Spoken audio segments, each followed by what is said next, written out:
जिला मुख्यालय नाहन के साथ लगते ग्राम बर्मा पापड़ी में युवक की हत्या के मामले में परिवार को इंसाफ दिलाने भाजपा सामने आई है। प्रदेश भाजपा के अध्यक्ष डॉक्टर राजीव बिंदल ने ग्राम बर्मा पापड़ी में एक युवक की निर्मम हत्या के मामले में पुलिस प्रशासन की कार्य प्रणाली पर सवाल खड़े करते हुए प्रदेश सरकार को घेरा है।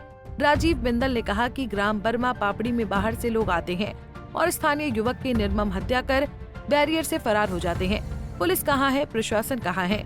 प्रदेश में सरेआम हत्याएं हो रही हैं, बलात्कार हो रहे हैं, कबाड़ माफिया, खनन माफिया, भूमाफिया सक्रिय है और प्रदेश की कांग्रेस सरकार के राज में कानून व्यवस्था पूरी तरह से चरमराई है।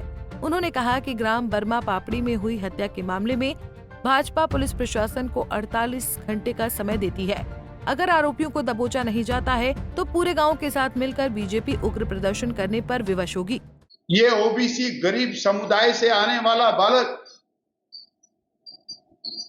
इसकी नृशंस हत्या हो गई क्योंकि किसी को खौफ नहीं।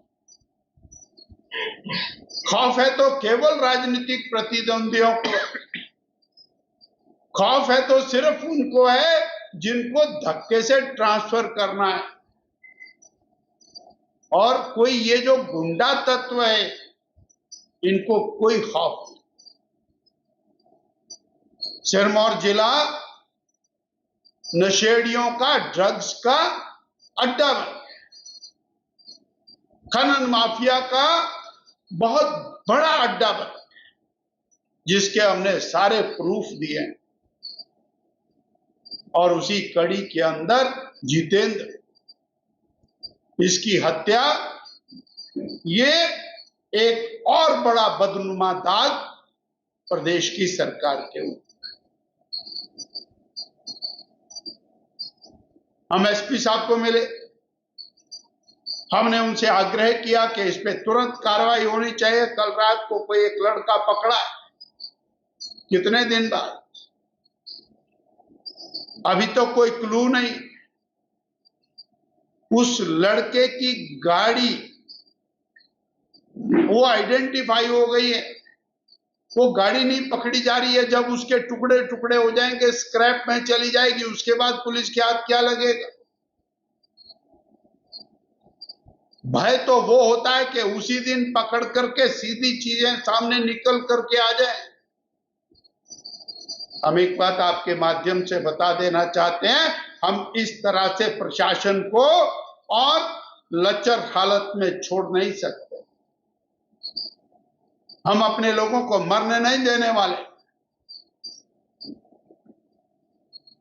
अगले 48 घंटे के अंदर अंदर सभी लोग जमीन से बाहर आने चाहिए जिन्होंने इस हत्या के अंदर और रोल किया है। अन्यथा पूरे गांव के सभी लोग और धरना करेंगे, प्रदर्शन करेंगे और पुलिस प्रशासन सबके खिलाफ आवाज उठाएं। प्रदेश के माननीय मुख्यमंत्री, मैं सीधा सीधा आरोप लगा रहा हूं, जहां समोसे के गायब होने की इंक्वायरी करने के लिए अफसर हैं, परंतु बैरियर से बेरोक टोक गाड़ियां हत्या करके भाग रही हैं, उनके लिए कोई व्यवस्था नहीं।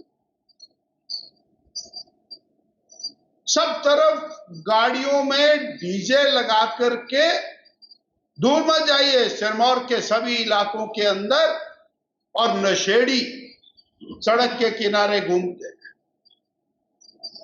उनके लिए कोई चेक एंड बैलेंस नहीं।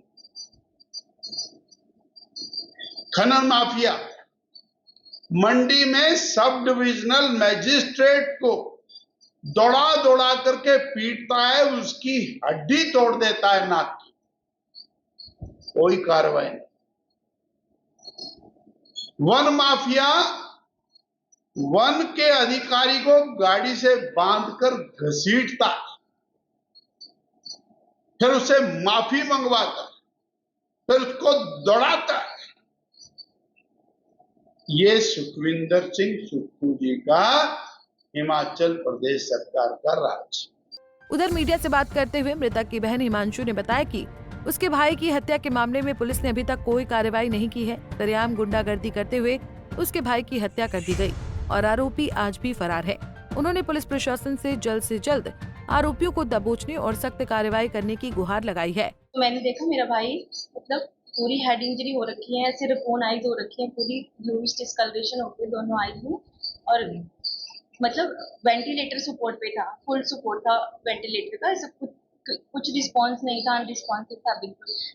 मैं ऐसे घबरा गई एकदम से, तो मेरे को भी समझ नहीं आया कि मैं लेके जाऊं तो कहाँ लेके जाऊं उसको। तो मुझे मेरा हॉस्पिटल ही दिखाई दिया, तो मैं ओजस हॉस्पिटल में काम करती हूँ, तो मैं अपने भाई को उधर ही लेके गई।